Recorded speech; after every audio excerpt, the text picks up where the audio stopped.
Unspoken Issues. Ladies and gentlemen, welcome to another episode of Unspoken Issues. Chris Armstrong and myself, Jesse Starcher, are back at it again, talking about some 90s comics. And it's been a while since Chris and I have had the opportunity to sit down and discuss another poll winner. And we're not going to do that today because we have a tie. Nobody won. For the first time.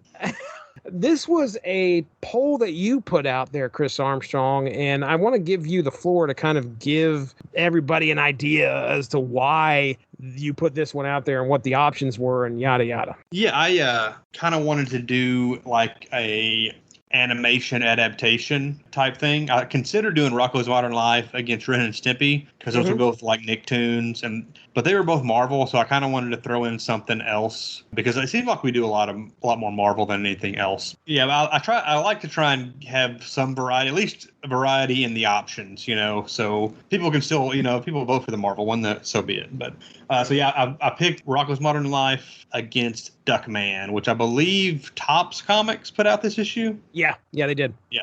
And I was a big Rocko's Modern Life fan. Still am. I still watch it occasionally. I've got the DVD set. It's a show that got away with a lot of stuff, a lot of jokes for adults and kids' cartoons. Just an example, the fast food joint of choice for the characters was Chokey's Chicken. Oh, nice. And eventually eventually somebody caught on and they changed that to something else. I forget what the new name of it was. Somebody caught on.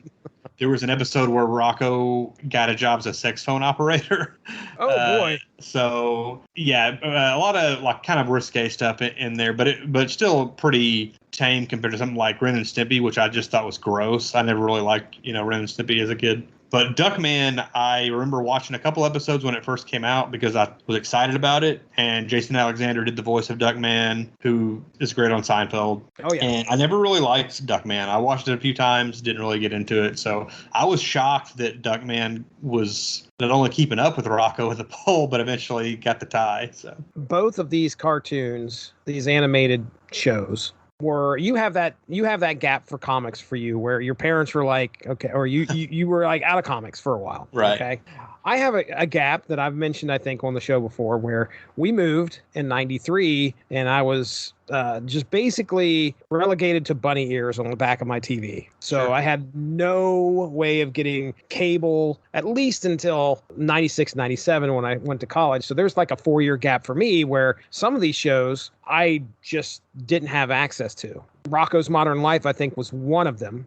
The first episode aired in 93 and then the series ended in 96. So that's right in that gap. I knew it existed. I've never went back and watched any episodes. And if I remember correctly, this is a Nickelodeon joint, right? Rocko's Modern Life? Right. Okay. So didn't watch that. And same thing with Duckman. Duckman was, I think what did I have it here? This was on between 94 and 97. So again, not something that I had the opportunity to sit down and watch.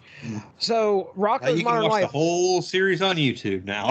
That's what I saw, man. That's helpful. So I had to do a little bit of digging. I had to learn me some, as we say around here. I had to learn some stuff about Rocko's Modern Life and Duckman. So a lot of the stuff that I found, the important things you kind of already mentioned.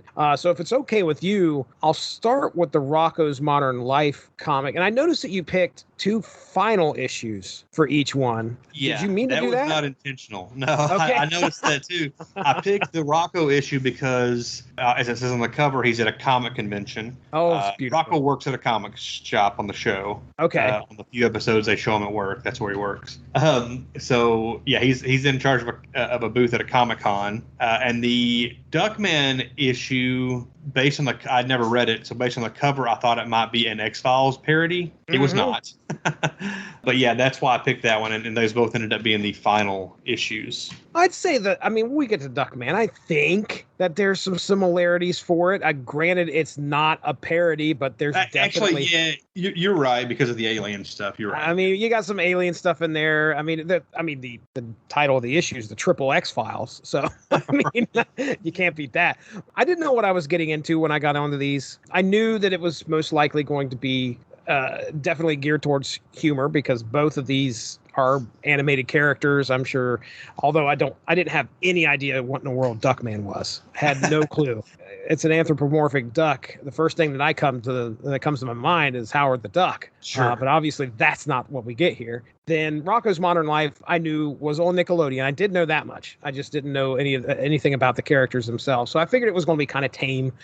Before we dig into the actual issues, one thing I wanted to point out that I also did not realize ahead of time, because I didn't know much about Duckman at all, except that it was a show that I didn't care much for when I was a kid. Both of these shows also started out as a comic book, were transferred or were adapted into cartoons. Yeah, dude. And then these are comic book adaptations of those. So Rocko, his comic was never saw print, but Joe Murray, the creator of Rocko, he did some indie comics for, I'm trying to look it up. I'm looking at it on Netflix or on Wikipedia here. Let me see. Yeah. Because originally the character appeared in an unpublished comic book titled Travis. Murray tried selling the comic book in the late 80s, but did not find success. And so eventually he repurposed it into Rocko's Modern Life as a cartoon.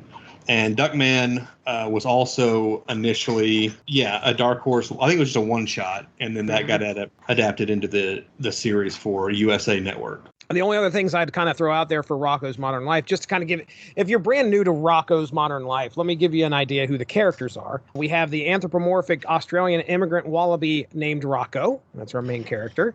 An eccentric steer heifer wolf. So that's Rocko's, I guess, best friend. The neurotic turtle Filbert. And then Rocko's faithful dog Spunky, who doesn't show up too much in here. But he's there. He's just, there's not a whole lot for him to do in the issue that we're reading. The other thing that I kind of throw out there is that there were you mentioned Joe Murray. One of the big things to come out of Rocko's Modern Life, at least that's been in my life since 2005 or so, is Tom Kenny and SpongeBob SquarePants. My goodness, my daughter was born. I remember buying the SpongeBob DVD set for her just because she liked SpongeBob, and then all of a sudden I became a huge fan of SpongeBob. I was a big SpongeBob SquarePants fan. Yeah, and it sounds like there was a lot of the same team that worked on Rocko's Modern Life that went over to SpongeBob SquarePants, if I remember correctly. They said that. Go ahead. I was going to say, I don't think Joe Murray did, but I think a lot of the other creators went over and started working on SpongeBob. I tried watching SpongeBob because I remember when it came out. By the time it premiered, I was 19 years old. Mm-hmm. But I would hear people my age say, it's really funny. You should check it out. I just never really did until a little more recently. And I just couldn't get into it. Can't get into it? And I like cartoons. I watch a lot of cartoons. I understand that. There's I think we got Kira the third season DVD set for her. And she was a young kid. She was probably 3 years old, but we would, she would go to bed, and when she'd go to bed, we would give her, we had this little portable DVD player, and just pop the DVD in and let her watch it. And of course I would wake up in the middle of the night. She'd fall asleep, and the dang DVD would go to the menu, and it would just play over and over and over and over. I'm sure, I imagine there's probably humor that was definitely influenced by what happened on Rocko's Modern Life and what they kind of got away with there, because you could see the same stuff every once in a while that kind of pops up in SpongeBob. Not explicitly adult or anything, but it's definitely double entendres or however they say that, things of that nature. So I guess the creative director for Rocko's Modern Life was Steven Hillenburg. Yeah, he passed away in 2018. Obviously, one of the big things that he's known for is creating SpongeBob SquarePants. But all right, so I already asked you if you watched the show. Let's go ahead and we'll talk about the comic. Here we go. That synopsis is coming up, but first let me talk about Amazon Music. If you're looking for a good platform that can fill those musical needs, Amazon Music has you covered. If you head to getamazonmusic.com/W2M Network, you can get a free 30-day trial where you can check out over 70 million songs. That's getamazonmusic.com/W2M Network for that free 30-day trial. Rocko's Modern Life number 7 from Marvel Comics hits the shelves October 18th, 1994. It is written by John Lewandowski and arts by various. And I'll kind of, we got like 3 stories here, very small stories. Yeah. I'll lay out the artists because I got them in front of me here. Let's talk about the first story in this book. It's called Conned Again. I believe art. They did not give us the titles. I mean, it has Darren Ock as Hayseed, Mike Lackey vacant. I assume they're the artists and probably the penciler and inker. Maybe I don't know. And Gary Fields is the breeder. Bob Sharon's an angry football. Tom DeFalco's the overseer, and Dave Sharp is the gardener. Okay, there we go. Rocko is setting up a merchant's booth at a local Comic-Con, but has to try to make it through the day dealing with overbearing customers and keeping comics safe, especially his copy of Really Big Man #1, which apparently everyone is trying to get their hands on. Meanwhile, trying to get into the con is Rocko's friend Filbert, who is mistaken to be Benito, the prepubescent mutant kung fu tortoise, and he's immediately rushed inside. By the end of the issue, Benito lands a date and is so excited he knocks Rocko's display stand over onto a thief who had been plaguing the con all day. That is the short of what we get that happens in here. Kind of what I expected. It was, a lot of humor. Here's what I said I was going to do. Since these comics were kind of more humor bent, I would just kind of throw some things out there because there's not a whole lot of character development, I guess. Yeah. But I will tell you right now that this comic made me so anxious with all the horrors that were happening around these comics. Like, people were putting drinks on things and sneezing all over stuff. And of course, Rocco's going through the same thing. He's trying to keep this. Is it really, really big man or just really big man? Really, really big man. Really, really big man. So he's trying to keep his, that issue, that pristine #1 issue away from all these people. And you just talk about anxiety. That was one of the first things that kind of leaped out at me. I did want to ask you, have you ever, I know you worked at a comic shop, right? A bookstore, comic shop, right? Did you ever work a con? I worked a sort of a con. I live in Paducah, Kentucky. Mm-hmm. Right across the river from us is Metropolis, Illinois, which is the Superman's hometown. I guess back in the 60s or 70s, they kind of just christened themselves, Superman's hometown, because it's been called Metropolis forever, but it's like super tiny, town. Oh, really? They have a Superman museum there. They have a big giant Superman statue. And every summer they have a thing called the Superman Celebration, which is like a big kind of festival thing that they put together. And they have kind of like a Comic-Con thing. They have sometimes they'll have guests. Like I met George Perez there. I've met Kurt Busiek there. He's come before. They'll have industry professionals and from comics show up sometimes, but it's usually actors and stuff from the shows, like Smallville actors and back when they were still around from the old Superman TV show and stuff like that. Okay. Okay. So our shop put a booth up there. This is probably 10 or 12 years ago, and I worked it for half a day. And it was way tamer than this because it was more like a flea market than it was a Comic-Con. Oh, okay. I've always thought about buying a table at our local con just to kind of get rid of some. Sure. Hey, if I can get rid of some of these comics in these long boxes, which I've been meaning to do for 4 or 5 years now, but it always comes down to I need to make my money back plus more in order for me to want to do it. Because sometimes these tables they're not horribly expensive, especially if it's local. But I could imagine with Wizard World or whatever, it's got to be insane. Other than gracing the cons with my presence, that's about all. That's about all I've ever done. But I would be probably as nervous as Rocko is. Seeing kids grab comics and stuff like that. I took my son to. I think when we went to Cleveland, there was a Wizard World up there one year. All the kids with me. It was my wife and my mom. And I was just I was so nervous and so worried that they were going to walk into someone's display and knock it over, or just I'll look over and there's Colton laying on top of a box of comics or something. No. So just trying to work in that environment's got to be pretty tough. I was gonna say a local guy here who deals.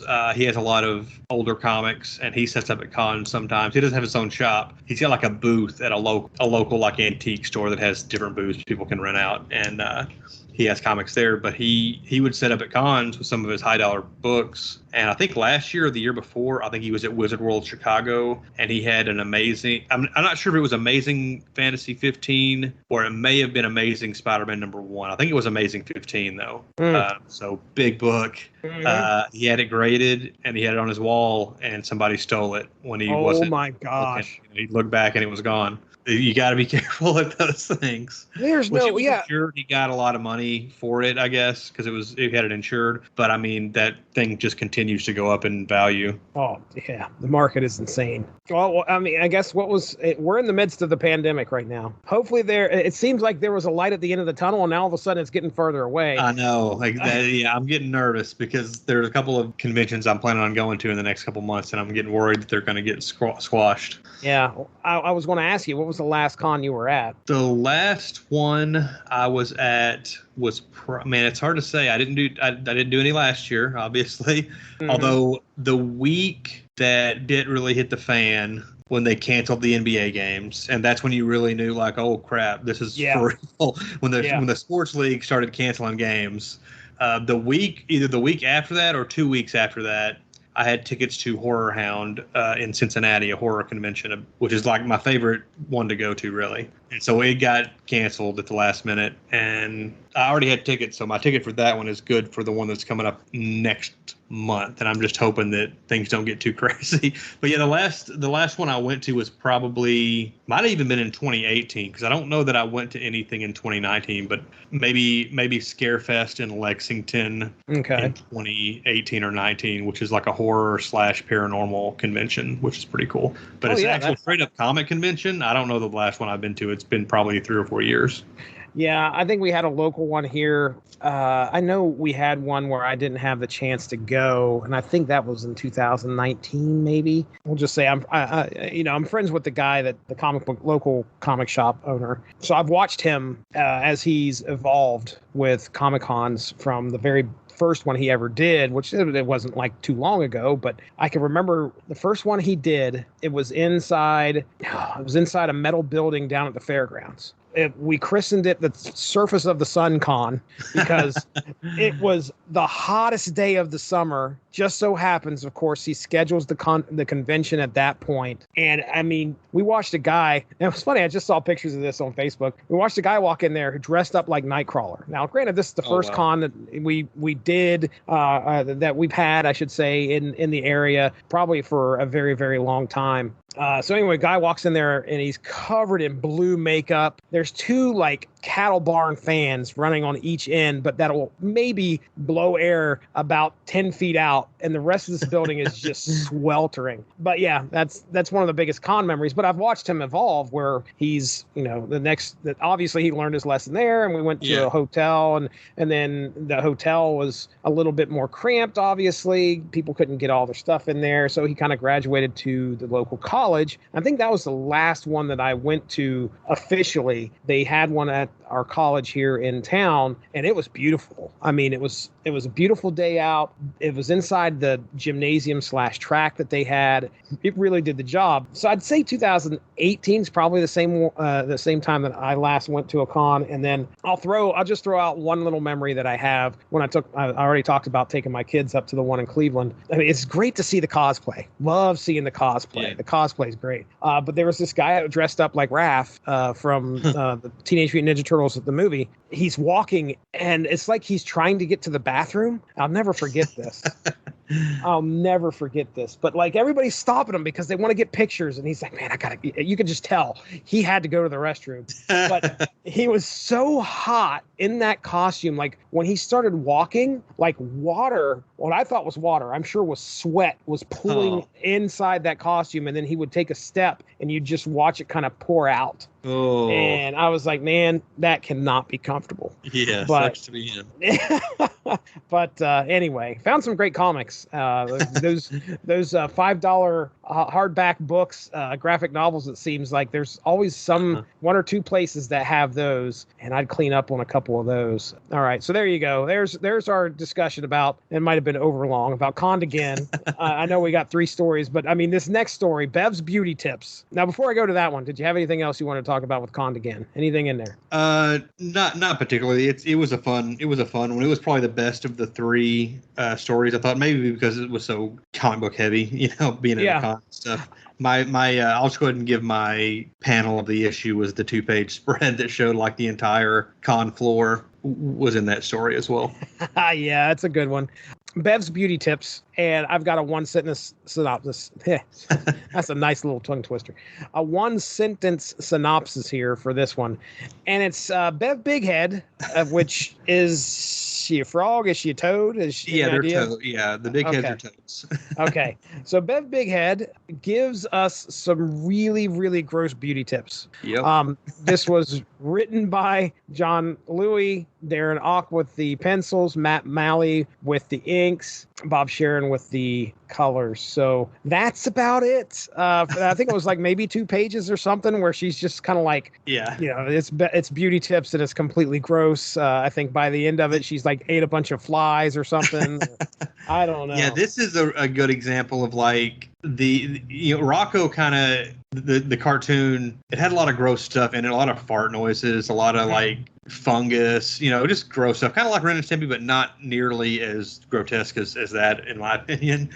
So this kind of gives you a look at that kind of humor that they have in the show sometimes, and they kind of got that in here. The one thing that really, both of these books, Rocko and Duckman, when you don't have the voice casts, which are great on both shows, it really changes the dynamic and makes it leaves quite a bit to be desired.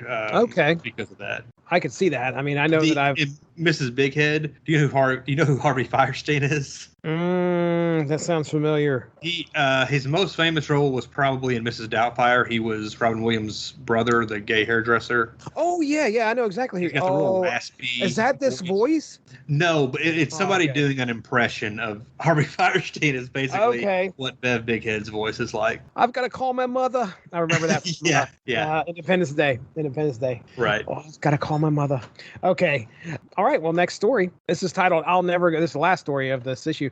I'll Never Go Camping Again. John Louie with the script, Darren Ock with the pencils, Gary Fields with the inks, and Bob Sharon with the colors. All right, so this is an interesting story. As Rocko and Heifer are watching TV, the power goes out. So Rocko decides to tell a scary story about when he went camping and was almost killed by a tree that was supernaturally alive. Rocko escaped, but had a splinter of the supernatural wood in his skin. In the story that he's telling to Heifer here, when one of his campmates went and cut down the tree for kindling, the smoke seemed to be alive, scaring Rocko and his friends away. Now, when the lights come back on, Rocko tells Heifer that the story was true, and to prove it, he brings out a jar that has the splinter in it. And when he sets it down on the coffee table, it shakes. The splinter shakes, and all of a sudden the coffee table comes alive and chases the 2 out of the house. So that's the silly story of I'll Never Go Camping Again. So what'd you think about this one? Not bad. I always enjoy it's sort of a Halloween tale, sort of. I don't know if this came out in October, but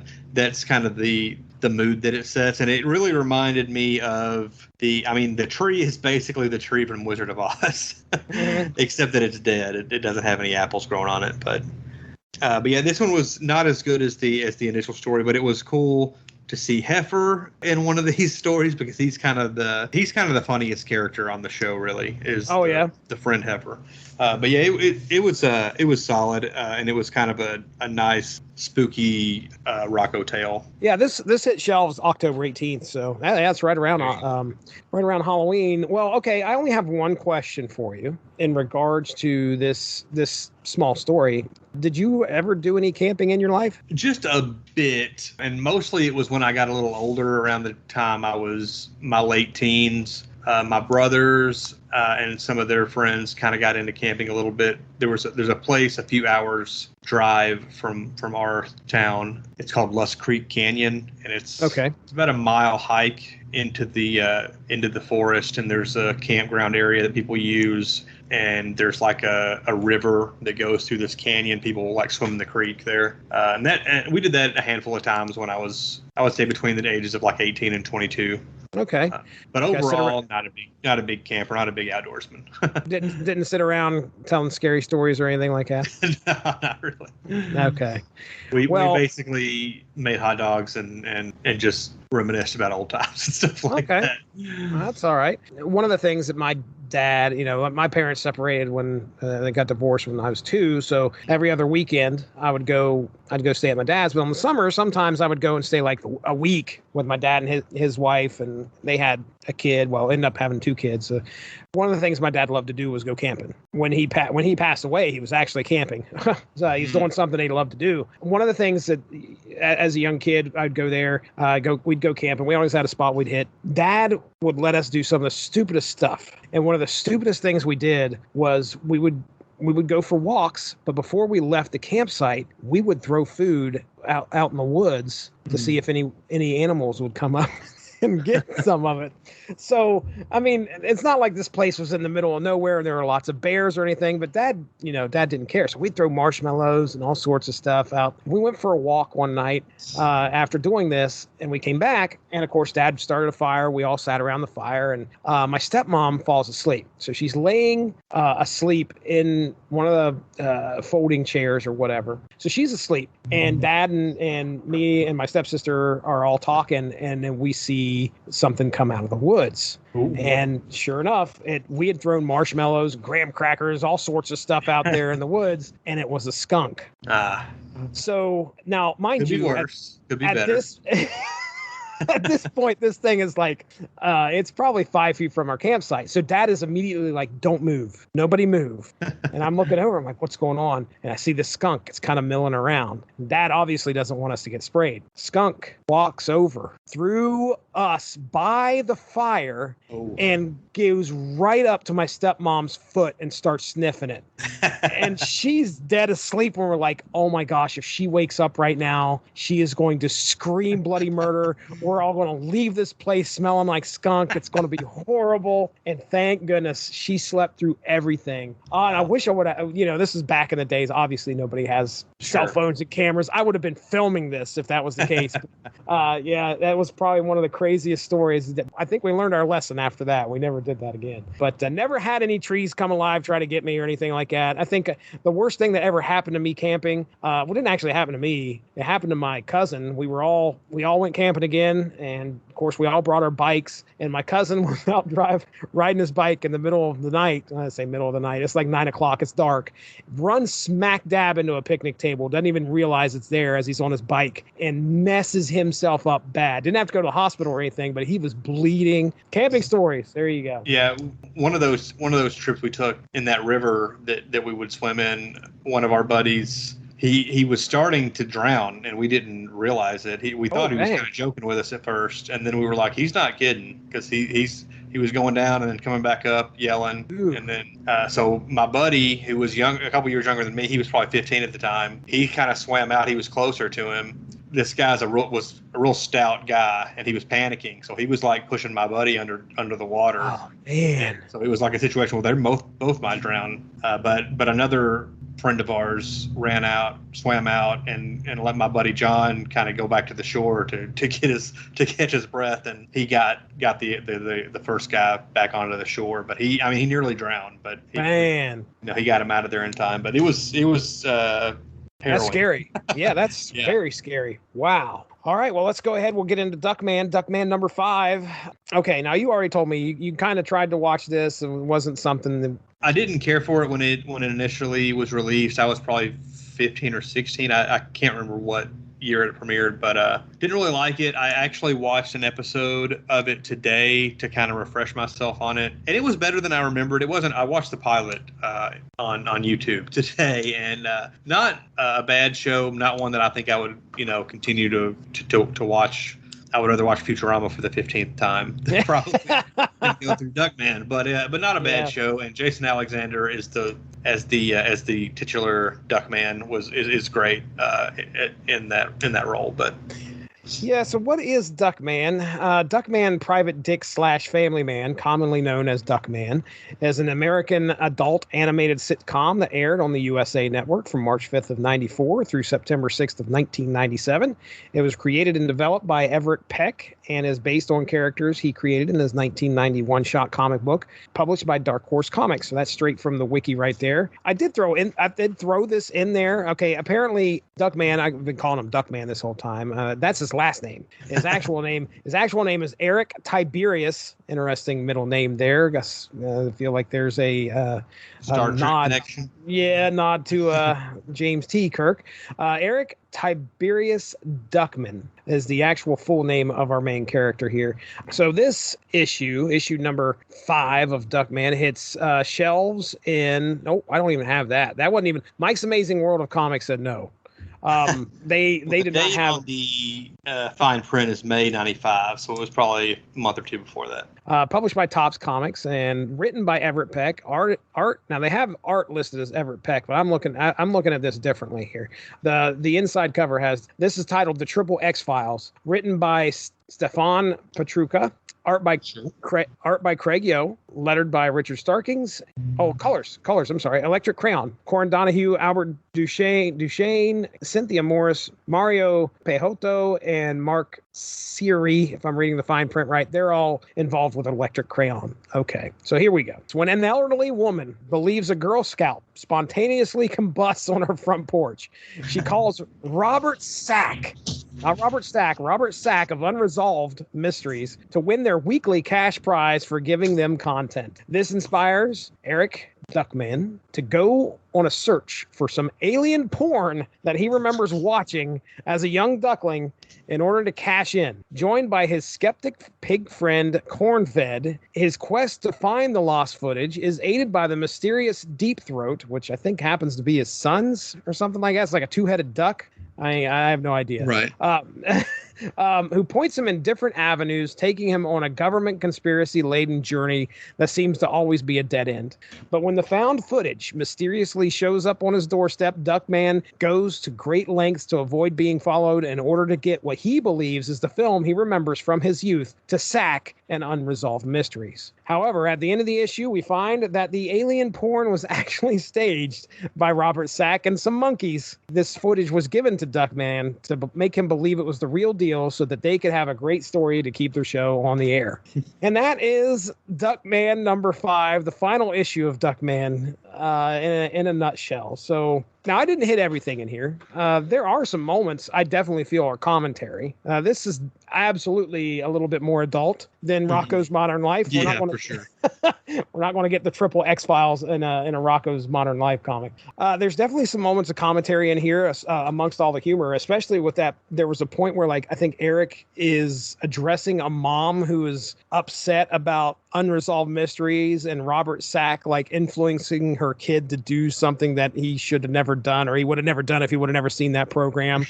So there's some commentary there. I did like the part where, I mean, it's at the beginning where Duckman's, he's so like, and this is something that you see all over the place today. So he's so like obsessed with conspiracies that he's looking for just about everything that he can.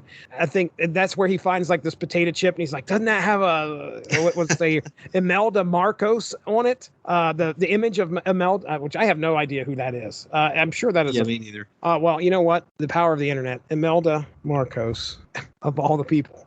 Imelda Marcos is a Filipino politician who is still alive today. She's 92 years old. But wow, the wiki's huge. Yeah, 18 parts to her wiki. So anyway, yeah. So he's obsessed with conspiracies and just about finding everything he can. Well, I think Cornfed calls them anomalies, but just about everything he can to try and get something to Robert Sack so he can get this cash prize. But anyway. And it looks like he's got plenty of proof on his disposable camera, but he's unhappy with the way they've turned out. I don't know if, well, the thing is, I don't even know if he recognizes what he has there, because he's like, so I can't remember what he says. Like he gets upset about the fact that he just says the pictures didn't turn out good. But like, you see, there's a picture of a Sasquatch, aliens. He catches the Loch Ness monster with a fishing pole. But then he just throws the camera away and says that they don't, or he throws the slides away because the slides show of their vacation. He says they didn't turn out good. I'll tell you, I picked my favorite panel of this book. I didn't do it for Rocko's Modern Life, but I definitely have my favorite panel in this one. When he gets led to the IRS and he walks into the IRS, like he's still looking for this footage. But he walks into the IRS, and of course, like a panel later, I think he's getting walked out by security guards. But he's ranting and raving the fact that they don't use paper anymore, and instead it's 1040 EZ is people. It's people.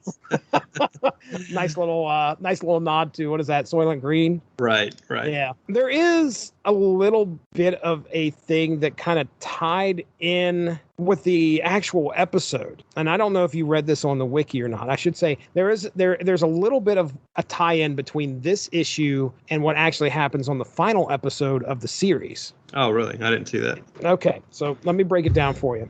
And some of this I'm reading straight from the wiki. The last episode of the TV series, Duckman's wife, who has been apparently dead this whole series, because I think one of his descriptors is that he's a widowed detective or something like that. But anyway, Duckman's wife appears at the end of the final episode of the series. Oh, really? And yeah, so it's Beatrice, I think is her name. And when she shows up, she's like, Cornfed always knew that I've been alive. And so the pig like looks around and says, I can explain. And the show ends, to be continued. And that's it. Perfect. So they asked the creator, Michael Markowitz, Duckman writer Michael Markowitz. Yeah. And he says, we never even formally planned a part 2, and I'll never tell what I personally had in mind. All right. So he's like, I want to leave it to my heirs for the inevitable day that Duckman is revived for future generations. So he's one of those people who are like, there it is. You guys can deal with it. Now, here's the thing. Here's what ties this in with that. Okay. August 13th, 2015. This is straight from the wiki. Markowitz posts on his Twitter page in response to a question from a fan about the cliffhanger. So they're like, Beatrice is back. What's going on? What do we do? And what he says, was then and now an X-Files fan. It definitely involved a government cover-up with aliens. Nice. So it's a loose tie. I'm telling you, just because this last issue is X-Files somewhat related. Right. I know I spoiled the very end of Duckman that I know it was going to take you probably about 10 hours to get through your YouTube journey. But there you go. Yeah, that's how it ends, and that's how I'm tying that issue or this issue and that episode together. But anyway, man, I mean, Duckman was fun. It was obviously a lot of tongue-in-cheek humor. A lot more adult. I like them bringing in. Is it Robert Sapp or Sack? Robert Sack. Yeah, he was. Yeah, he was the host Robert of, Sack. He was the host of sort of. Yeah. I loved Unsolved Mysteries, so it was cool to see a little. It's called Unresolved Mysteries in the comic, but it was cool to see a little Unsolved Mysteries nod there. Doesn't turn out great for him. No. It doesn't either. I think by the end of the issue, he's abducted by aliens themselves. They actually show up and abduct Robert Sack and take him after off. being exposed as a fraud. Not good for him. Yeah, like I said, it was fun. I didn't have a whole lot of stuff to say here. I mean, it was neat to see the commentary, which I'm sure the show probably did a good bit of. This feels like one of those edgy cartoons. Clearly was, but yeah. When we finally see the alien sex tape that he was so obsessed with, it's. I mean, a lot of weird. I mean, you can't even hardly make out the shapes of the aliens, but there's a lot of black bars covering what you assume would be the sex organs and stuff like that. Yeah, it looked like 5 amoebas in front of a microscope to me. Yeah. And they were just like, that's all it was. That's kind of all I had here for Duckman. I think of the two, if I'm comparing the two, I liked Rocko's Modern Life better if I'm comparing the issues. So if I have to pick a favorite, I'd rather read Rocko's Modern Life just because I appreciate adult humor, but I would probably appreciate Rocko's Modern Life, that type of humor, a little bit more adolescent humor than I would this. Sure. I kind of like this comic, but I like that episode of Duckman that I watched earlier today. I should like it more though, because I'm a big like film noir, detective, hardboiled detective story type. I'm a big fan of that type of that genre, and that's kind of Duckman is kind of similar to that. Especially you see his partner is basically dressed like Humphrey Bogart and he's Falcon or the Big Sleep or whatever. So I should probably like it even more, but maybe that tells me that it's not as good as I initially thought that it was.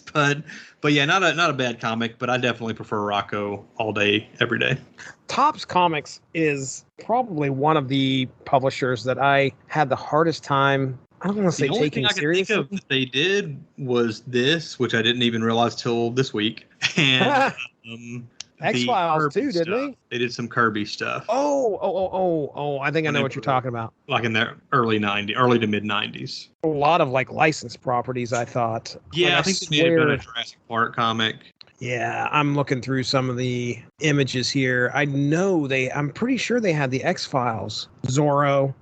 There was a Victory comic, which I don't know what that's about. Mars Attacks. Is it Captain Victory? Is it Captain Victory? Let's see. I think that's one of the Kirby characters, maybe. Kurt Busiek. Yeah, you're right. Is this the end of the Kirby verse? Jason versus Leatherface. Oh, that looks like dude. That can't. I was immediately that cover is Simon Beasley. It's kind of interesting that we're doing the recording this week because The Ringer, you familiar with the website The Ringer? I've heard of it. They do a lot of podcasts, and it's like a sports and entertainment website. Bill Simmons started it after he left ESPN, but they just did a week of Nickelodeon stuff. And they had a poll going all week for I think they picked 64 Nick characters, and they did like a poll every day for each round. Rocko made it to the Elite Eight before he was put out by, I think, Tommy from Rugrats. SpongeBob won, of course. I was going to say I was going to throw my winner out there and see if I was right. But yeah, as the first round matchups were popping up, I don't know if you ever watched The Adventures of Pete and Pete. Oh yeah. I didn't watch it. I knew about it. I assume you've watched The Orange Years, haven't you? Yeah, I loved that. That was great. That documentary. So that's probably one of the things that was obvious to me was like there's eras for Nickelodeon that all of a sudden you just stop watching and you don't know much of what happened after that. So I remember Pete and Pete, and they talked about that in the documentary, but I've never really watched any of it. But anyway, so what did Pete and Pete stick around? Well, no, not at all. Okay. I was going to say, I wasn't a big fan of that show when I was a kid, but as I've gotten older, I've watched a lot of episodes on YouTube and stuff and come to appreciate how weird it is. And I like it a lot more now than I did when I was a kid. And they had 3 Pete and Pete characters in the poll, and they all lost in the first round. Oh, wow. It became apparent pretty quickly that like all of the stuff from like the 2000s was probably going to be the favorites in every round. Mark Summers stuck around, the host of Double Dare, a little longer than that, but mostly it was stuff from like SpongeBob and Danny Phantom, stuff I'm not familiar with really, but it was disheartening to my 41-year-old self that my favorite stuff was all out after the first round mostly, except for Rocko. He stuck around for a while. Yeah, that's sad. Did they go with anything from You Can't Do That on Television? No, there was nothing. And that was a show that I liked too, but they didn't have any characters from that. They only had one character from Are You Afraid of the Dark? I would have put Barth. I think Barth. Yeah, he could have. Yeah, he totally. I mean, honestly, anybody under 40 is probably they not. Would have had no clue. They would have had none. Yeah, and that would have been the first round out. But I would have liked to have seen it just for my sake. At least throw him in there. At least put him in the poll.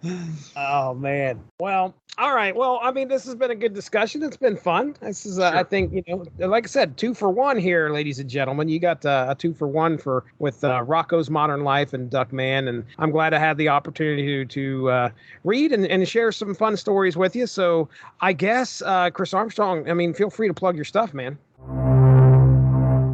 This would be a good time to plug a sponsor of the W2M network, and that is Grammarly. For you, the listeners of Unspoken Issues, Grammarly is offering a free download of the Grammarly software. Grammarly's AI-powered products help people communicate more effectively. Grammarly helps you write mistake-free on Gmail, Facebook, Twitter, LinkedIn, and nearly anywhere else you write on the web. Grammarly corrects hundreds of grammar, punctuation, and spelling mistakes while also catching contextual errors, improving your vocabulary, and suggesting style improvements. To download Grammarly today, go to getgrammarly.com/W2M network. Again, that's getgrammarly.com/W2M network to download Grammarly for free. Yeah, you can find me on Twitter and Instagram at BrodyMan34, and occasionally you'll catch me on Jesse's other podcast, Source Material. Make sure to go check out the Unspoken Issues Facebook page. We are throwing polls up there. Now, there's going to be all sorts of different programs coming out under the Unspoken Issues, Unspoken/Unspoken Decade banner.